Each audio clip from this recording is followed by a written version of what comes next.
Welcome students. अब हम discuss करेंगे जो अपने टॉपिक्स चल रहे थे +1 के। तो ये जो टॉपिक है मोस्ट इम्पॉर्टेंट टॉपिक है।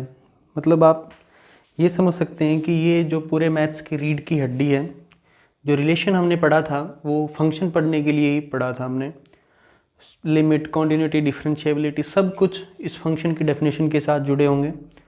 तो ये टॉपिक आपको पूरी लाइफ टाइम जब तक आप मैथ्स करोगे तब तक ये इंपॉर्टेंट रोल प्ले करेंगे आपके साथ। तो मैं चाहता हूँ कि आप इसको बहुत अच्छे से समझें।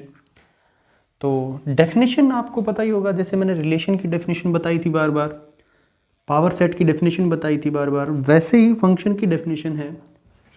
तो आप इसको अच्छे से करें, ठीक है। तो मैं आपको यही सजेस्ट करूँगा कि इससे पहले आप पढ़े हो ना पढ़े हो कोई फ़र्क नहीं पड़ता, इस चीज़ को आप अच्छे से करें, बहुत इंपॉर्टेंट है। तो स्टार्ट करते हैं। Let A and B are two non empty set. A और बी कोई दो नॉन एम्प्टी सेट हैं, ठीक है। A rule from A to B, A से बी पर कोई एक रूल होगा।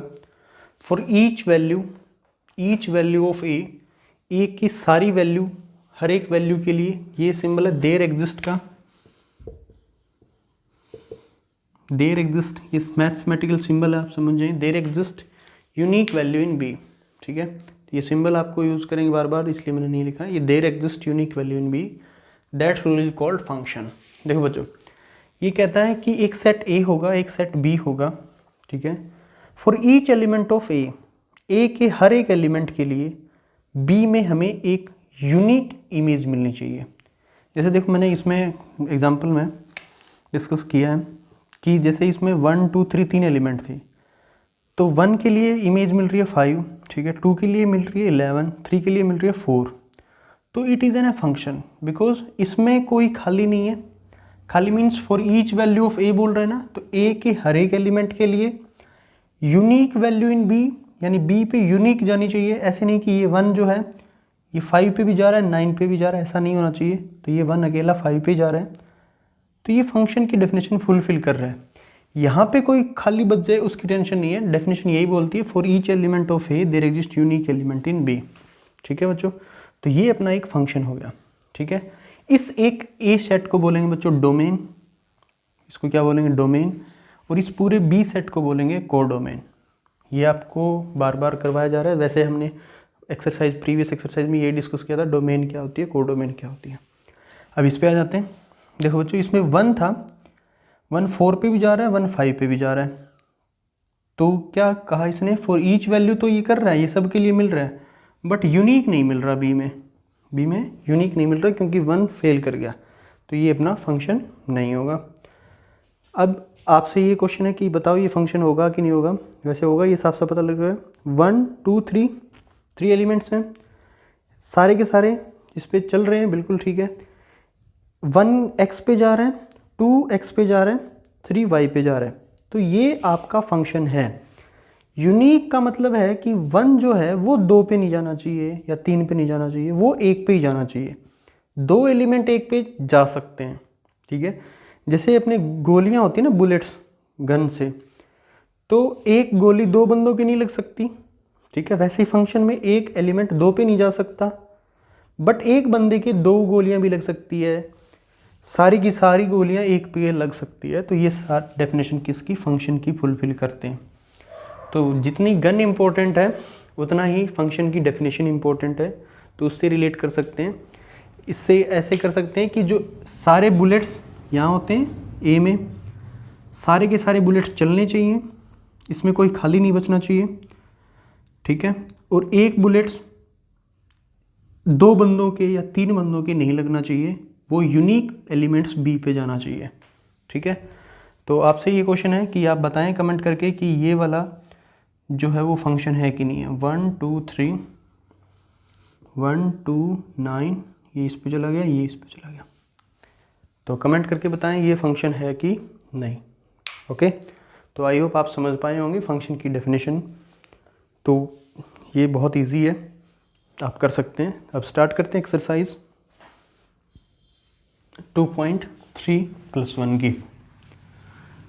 ये आप BSc MSc जहाँ भी जाएंगे, जिनको फंक्शन की डेफिनेशन नहीं आएगी वो आराम से बैठे होंगे एक कॉर्नर में, बार बार देखेंगे कि क्या चल रहा है क्या चल रहा है, तो फंक्शन की डेफिनेशन आपको अच्छे से आनी चाहिए। अब मैं आपको जो ये तो अपना ग्राफिकली रिप्रेजेंटेशन ऑफ फंक्शन हो गया, अब डोमेन रेंज फाइंड आउट करनी भी सीखेंगे इस एक्सरसाइज में। तो मैं ये मानता हूँ कि अब तक की सबसे इम्पोर्टेंट एक्सरसाइज यही है, तो इसको ध्यान से समझें, ठीक है। तो बच्चों इसमें क्वेश्चन नंबर फर्स्ट में एग्जांपल देता है। क्वेश्चन नंबर फर्स्ट यही पूछ रहा है हमसे, बहुत इजी है। कहता है which of the followings are function give reason if it's function determine the domain and range. अच्छा रेंज और बता देते हैं आपको, रेंज और कोडोमेन में डिफरेंस, तो ऐसे बोल सकते हैं difference between range and codomain, ठीक है। जैसे अपने ये फंक्शन है 1 2 3 4, यहाँ पे 1 2 3 4 5 6 अप टू 2020, ठीक है, यहाँ तक इसमें काउंटिंग है। 1 जा रहा है 3 पे, 2 जा रहा है 5 पे, 3 जा रहा है 6 पे, 4 जा रहा है 4 पे। तो सबसे पहले हमें पता लग रहा है ये फंक्शन है कि नहीं है। Yes it is function because each element of A there exist unique element in B. ये अपना ए सेट हो गया, ये अपना बी हो गया। तो बच्चों ये ए जो सेट है, ए को बोलेंगे डोमेन, ठीक है, बी को बोलेंगे कोडोमेन, ठीक है, और जो रेंज सेट है वो क्या है, रेंज सेट क्या है बच्चों, जिनकी वैल्यू ये आ रही है, ये वाले जैसे 3 4 जो जिन पे गोलियां लग रही है, जो बुलेट्स जिन पे लग रहे हैं वो रेंज में आ गए अपने। तो रेंज क्या हुआ यहाँ पे 3 4 5 6, ठीक है। तो ये आपका रेंज सेट हुआ, ठीक है। आई होप आप कोडोमेन और रेंज में डिफरेंस समझ पाए होंगे।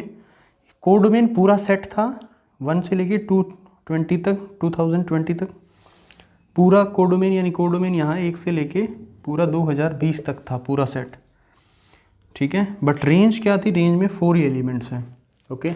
तो कुछ लोग समझते हैं कि यही पूरा रेंज है, नहीं जी ये रेंज नहीं है, रेंज वही है जो एलिमेंट असाइन करता है यहाँ से, ठीक है। तो अब क्वेश्चन आपके लिए बहुत ईजी हो जाएंगे, बस जल्दी जल्दी आप करते हैं।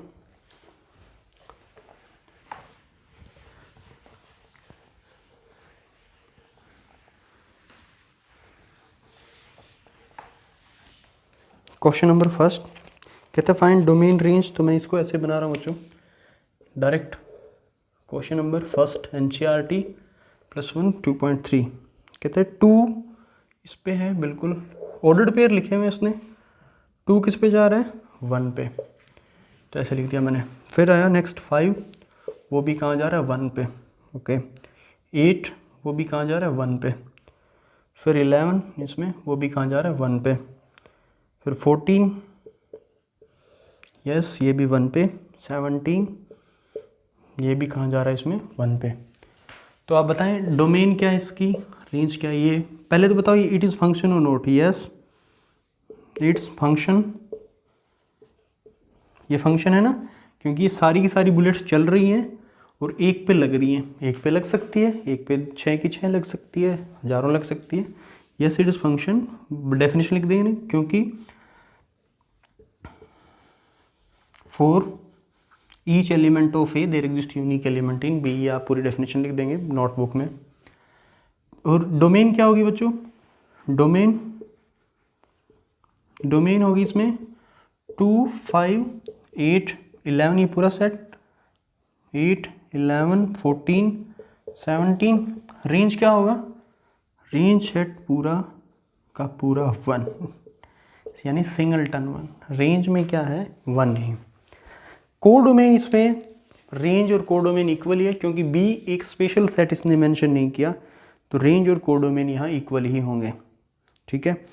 तो इसके बाकी के तीनों पार्ट बहुत इजी हैं, आप ट्राई कर सकते हैं। ओके बच्चों, नेक्स्ट क्वेश्चन की ओर मूव करते हैं, जो कि बहुत अच्छा क्वेश्चन लग रहा है मुझे। तो देखते हैं ये कैसे होगा।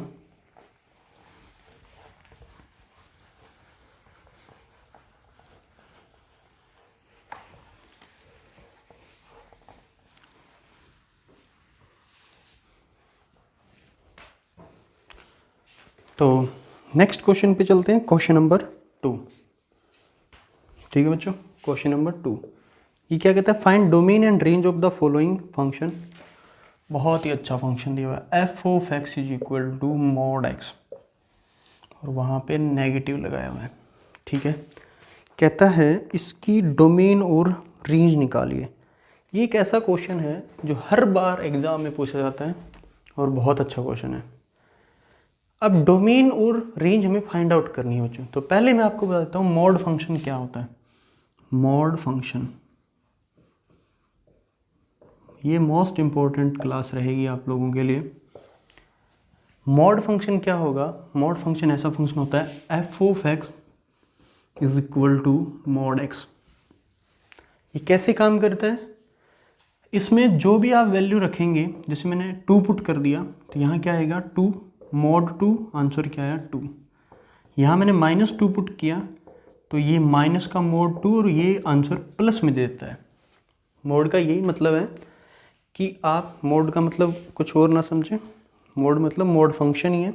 ठीक है, तो मॉड लगाने के बाद प्लस का रखेगा तो प्लस का आएगा ही, बट माइनस वाले को भी मॉड क्या कर देता है, प्लस का कर देता है। ठीक है, तो यहाँ से आपको कोई आइडिया आ रहा है, माइनस का 3/2 पुट किया मैंने, तो मॉड लगने के बाद माइनस किस में चला जाएगा, प्लस में, यानी आंसर क्या आएगा 3/2। अब मैं ये बात बोल सकता हूँ कि मॉड फंक्शन का जो रेंज सेट होगा, रेंज सेट यानी जो आंसर आएंगे वो हमेशा 0 से बड़े या 0 आ सकते हैं, क्योंकि एफ ऑफ 0 रखूँगा तो 0 का मॉड तो 0 ही होगा। तो रेंज जो सेट होगा मॉड फंक्शन का वो 0 से बड़े या फिर 0 आ सकता है, यानी greater than equal to 0। Okay, तो मॉड फंक्शन को आप ऐसे भी लिख सकते हैं, ये थोड़ा हाइयर डेफिनेशन होगी। सेम इसी बात को ऐसे मैथमेटिकली ब्रांच फंक्शन की तौर से लिखा जा सकता है, -x if x is less than 0, if x is greater than equal to 0। ये दोनों चीज़ें सेम है। ठीक है, चाहे तो आप डायरेक्ट ऐसे रट्टा मार लें कि मोड माइनस को प्लस कर देता है, प्लस वाले को प्लस का ही रहने देता है, यानी आंसर प्लस का देता है मोड, या फिर इसमें आप वैल्यू पुट कर करके देखें तो ये दोनों सेम ही है। तो कभी एक वीडियो वैसे मैंने बनाई हुई है मोड फंक्शन पे, ग्रेटेस्ट इंटीजर फंक्शन पे, वो मैं डाल दूंगा लिंक, अच्छे से आप इस पर काम कर सकते हैं। तो चलिए जी अपने क्वेश्चन पे, क्वेश्चन 2 फर्स्ट पार्ट कहता है find domain and range of this function. अच्छा, डोमेन का मतलब क्या होगा, डोमेन का मतलब ये सेट ए होता था, ये सेट एक बी होता है, यहाँ वाले सेट को क्या बोलते हैं, डोमेन। यानी जो वैल्यू मैं पुट कर सकता हूँ फंक्शन में वो क्या होती है, डोमेन। यानी एक बात बताओ बच्चों, इस मॉड फंक्शन में वो मॉड और ये एक ही है, बस इसमें यहाँ नेगेटिव है। तो अगर मैं कुछ भी पुट करूँ, 7 पुट करूँ तो -7 आंसर क्या आ जाएगा। मैं एक ये समझा रहा हूँ आपसे एग्जांपल के तौर पे, ये मोड तो प्लस का ही देगा, ये बाहर माइनस का है, तो ओवरऑल आंसर इसका -7 आ जाएगा। मैंने -1/2 पुट किया इस फंक्शन में, तो मोड ने कहा -1/2 को मैं तो प्लस बना दूंगा, ये तो प्लस बना देगा, इनटू में माइनस, तो ये क्या आ जाएगा -1/2। इसमें मैं जो कुछ भी पुट कर रहा हूँ तो आंसर क्या आएगा मेरा, पक्का नेगेटिव, क्योंकि मोड इसको प्लस बना देगा और बाहर नेगेटिव से इनटू होगी, तो आंसर फाइनली आंसर हमेशा क्या आएगा, नेगेटिव आएगा। तो इससे मुझे ये तो पता लग गया इसमें रेंज क्या आएगी, ऑलवेज नेगेटिव। डोमेन की बात करूँ तो डोमेन वो एलिमेंट जो मैं पुट करता हूँ, पुट तो मैं कुछ भी कर सकता हूँ। यहाँ पे 7 पुट करूँगा तो आंसर 7 के कॉरस्पॉन्डिंग आ जाएगा, -mod7 तो आंसर -7 आ जाएगा। ठीक है, तो कुछ भी पुट कर सकता हूँ, इट्स मीन डोमेन इसकी क्या हो जाएगी, पूरी R यानी रियल नंबर का सेट। डोमेन क्या हो जाएगी, पूरी रियल नंबर का सेट। पता लग गया, क्योंकि for all real number this function is define, ये भी लिख सकते हैं, for all real number -mod x is define. ऐसा कुछ नहीं हो रहा कि कुछ बाहर चला जा रहा है, कॉम्प्लेक्स बन रहा हो, कुछ अजीबोगरीब बन रहा हो, ऐसा नहीं है। तो सब के लिए डिफाइन है। तो डोमेन आपने फाइंड आउट कर ली, ये रफली काम था। ठीक है, ये ऐसे आप 1-2 एग्जांपल बता के नहीं कर सकते। ठीक है, रेंज आपने क्या देखी, रेंज इज ऑलवेज देखो नेगेटिव आ रही थी ना, यानी माइनस इन्फिनिटी से 0 तक आ रही थी। रीज़न भी दे सकते हैं। रीज़न क्या होगा, मोड एक्स की रेंज क्या होगी, ऑलवेज पॉजिटिव, ठीक है, ये हमने डिस्कस किया, प्रॉपर्टी है मोड फंक्शन की। देन माइनस इनटू में मोड एक्स, तो ये हमेशा पॉजिटिव रहेगा और ये हमेशा नेगेटिव। तो पॉजिटिव और नेगेटिव की वैल्यू प्रोडक्ट क्या होती है, ओवरऑल नेगेटिव होता है। ओवरऑल क्या होता है, नेगेटिव। तो इसका मतलब ये आप इसका रीजन दे सकते हैं, ठीक है, इसकी नेगेटिव जो है वो आपकी आने वाली है रेंज। आई होप आप इसको समझ पाए होंगे।